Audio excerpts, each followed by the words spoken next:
Baiklah, kami dari kelompok 6 yang beranggotakan Alexander Ongga, Kafaka Tauka Hakiki, dan Rizky Afrianda, pada kesempatan kali ini akan membahas tentang chapter 4, yaitu gambaran proses penelitian. Tujuan pembelajaran bab ini yaitu untuk memahami poin-poin berikut ini. Pertama, penelitian itu berpusat pada keputusan dan dilema. Kedua, bahwa pertanyaan penelitian merupakan hasil eksplorasi dan analisis yang cermat serta dapat menentukan arah proyek penelitian.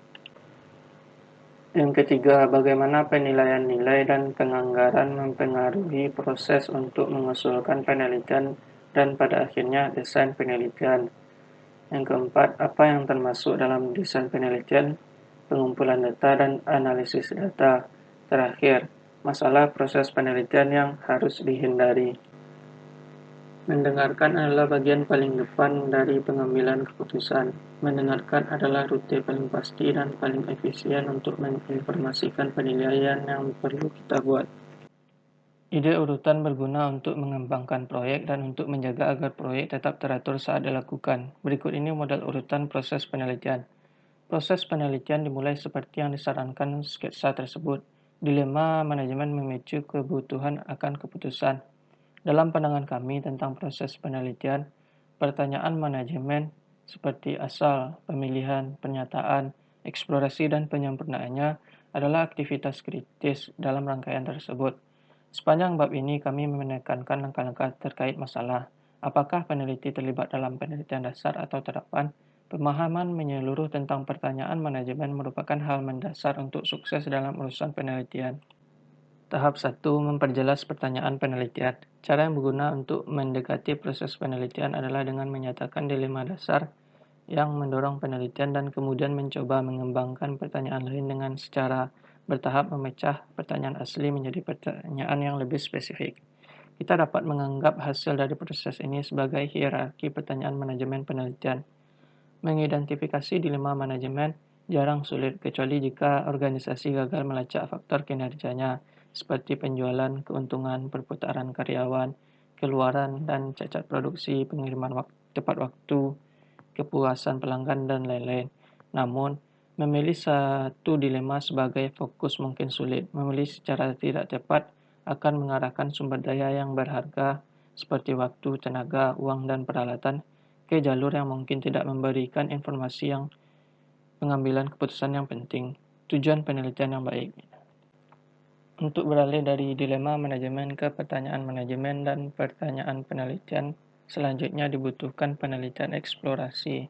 Penelitian semacam itu dapat mencakup pemeriksaan penelitian sebelumnya, meninjau penelitian yang dipublikasikan, dan catatan organisasi, dan mewawancarai ahli atau penjaga gerbang informasi. Langkah 1. Temukan dilema manajemen. Meningkatnya jumlah surat dan keluhan telepon tentang layanan pasca pembelian.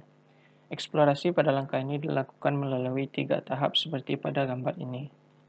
Langkah kedua, tentukan pertanyaan manajemen. Apa yang harus dilakukan untuk meningkatkan program Complicare untuk perbaikan dan servis produk Mindwriter? Wawancara eksplorasi dengan manajer layanan, manajer pusat panggilan, dan eksekutif akun perusahaan paket independen. Langkah selanjutnya, tentukan pertanyaan penelitian. Haruskah operator dukungan teknis diberikan pelatihan yang lebih intensif?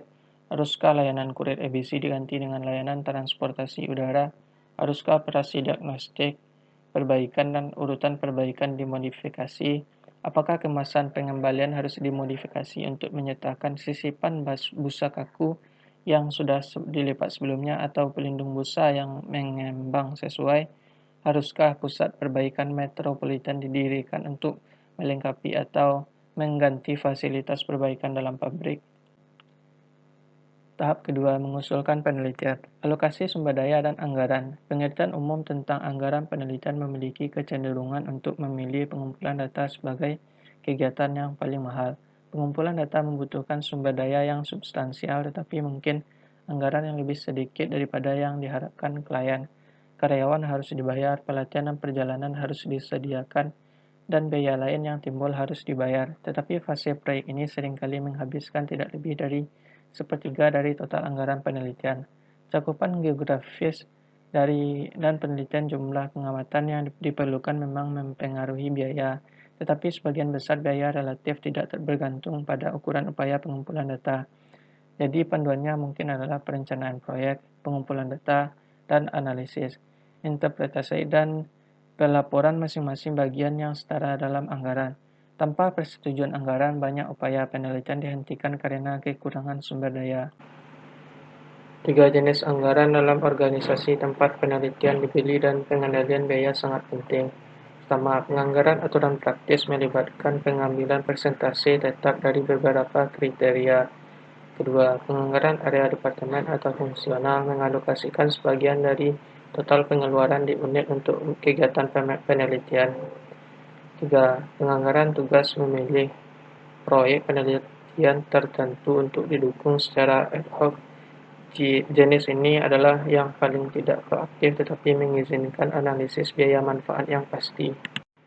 Sebuah studi penelitian yang tepat harus membantu manajer menghindari kerugian dan meningkatkan penjualan atau keuntungan. Jika tidak, penelitian bisa menjadi sia-sia.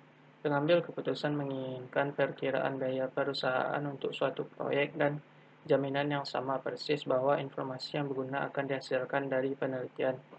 Bahkan jika peneliti dapat memberikan perkiraan biaya dan informasi yang baik, manajer tetap harus menilai apakah manfaatnya lebih besar daripada biayanya. Berikut ini metode-metode yang bisa digunakan dalam mengevaluasi nilai suatu penelitian. Pertama, evaluasi ex post facto. Jika ada pengukuran nilai penelitian, biasanya itu adalah peristiwa setelah fakta. Upaya analisis biaya manfaat ini patut dipuji meskipun hasilnya terlambat untuk memandu keputusan penelitian saat ini. Analisis tersebut dapat mempertajam kemampuan manajer untuk membuat penilaian tentang proposal penelitian di masa mendatang. Namun, masalah kritis tetap ada, yaitu evaluasi proyek sebelum studi dilakukan.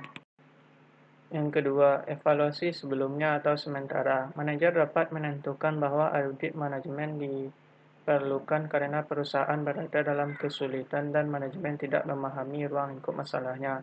Dalam kasus tersebut, manajer dapat memutuskan untuk mengontrol risiko pengeluaran penelitian dengan melakukan studi secara bertahap. Mereka kemudian dapat meninjau biaya dan manfaat di akhir setiap tahap dan memberikan atau menahan otorisasi lebih lanjut. Analisis opsi. Beberapa kemajuan telah dibuat dalam pengembangan metode untuk menilai nilai penelitian ketika manajemen memiliki pilihan di antara pilihan yang didefinisikan dengan baik. Manajer dapat melakukan analisis formal dengan setiap alternatif dinilai dalam hal perkiraan biaya dan manfaat terkait, dan dengan penilaian manajerial yang memainkan peran utama. Yang terakhir, teori keputusan. Ketika ada alternatif untuk dipilih, cara rasional untuk mendekati keputusan adalah mencoba menilai hasil dari setiap tindakan. Dua kemungkinan tindakan, A1 dan A2, dapat mewakili dua cara berbeda untuk mengatur perusahaan, menyediakan pembiayaan, menghasilkan produk, dan sebagainya. Manajer memilih tindakan yang memberikan hasil terbaik. Pilihan tindakan yang memenuhi atau melebihi kriteria apapun yang ditetapkan untuk menilai alternatif. Setiap kriteria adalah kombinasi dari aturan keputusan dan variabel keputusan. Alternatif yang dipilih A1 versus A2 tergantung pada variabel keputusan yang dipilih dan aturan keputusan yang digunakan. Evaluasi alternatif mensyaratkan bahwa 1. Setiap alternatif dinyatakan secara eksplisit. 2. Variabel keputusan ditentukan oleh hasil yang dapat diukur.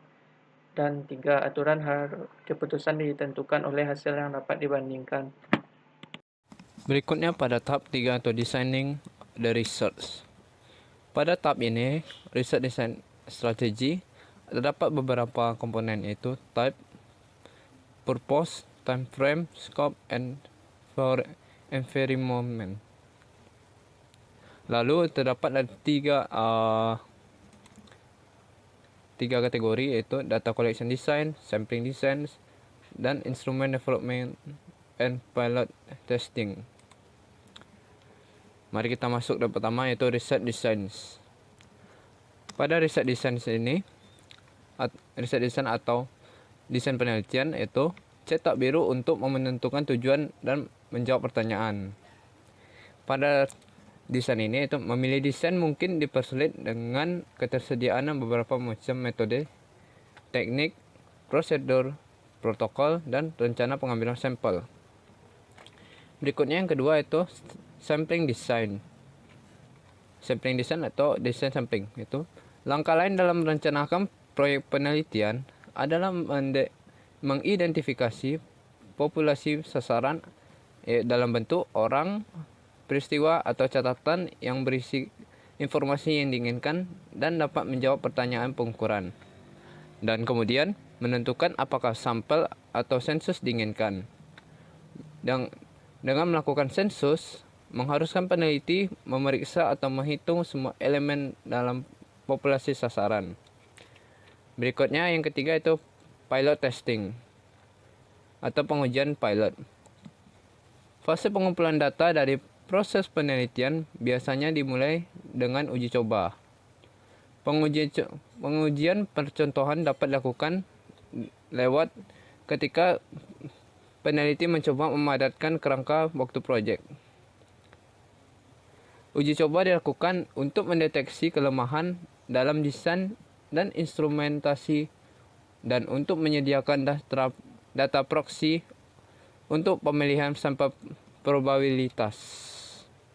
Berikutnya pada tahap keempat yaitu data collection and preparation. Pengumpulan data dapat berkisar dalam pengamatan sederhana di suatu lokasi hingga survei besar-besaran terhadap perusahaan multinasional di lokasi di berbagai belahan dunia.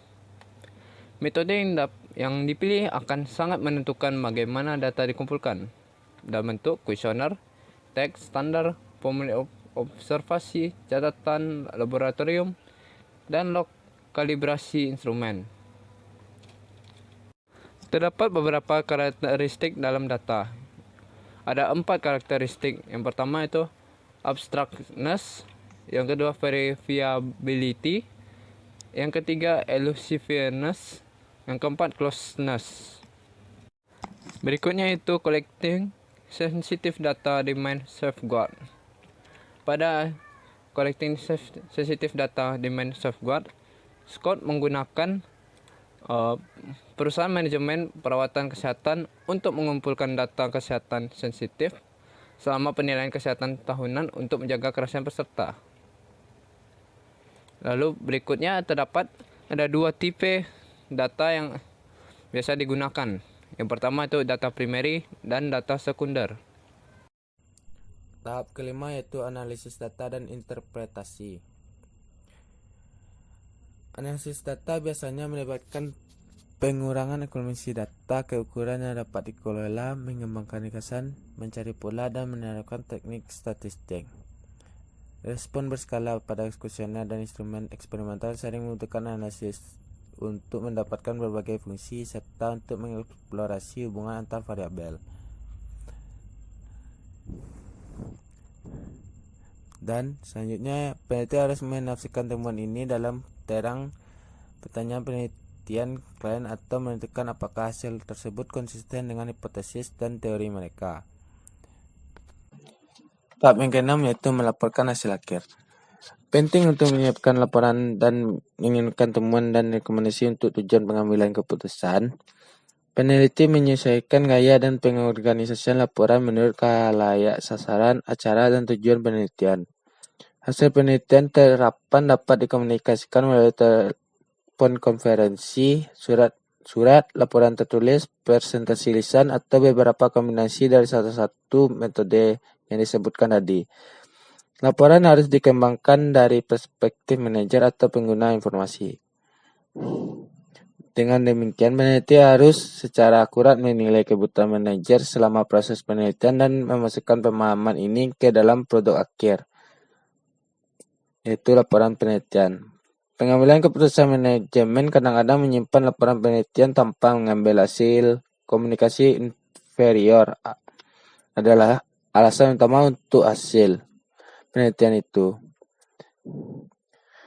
Seorang spesialisasi peneliti harus berusaha untuk yang pertama yaitu menyesuaikan informasi yang berwawasan dan dengan kebutuhan klien.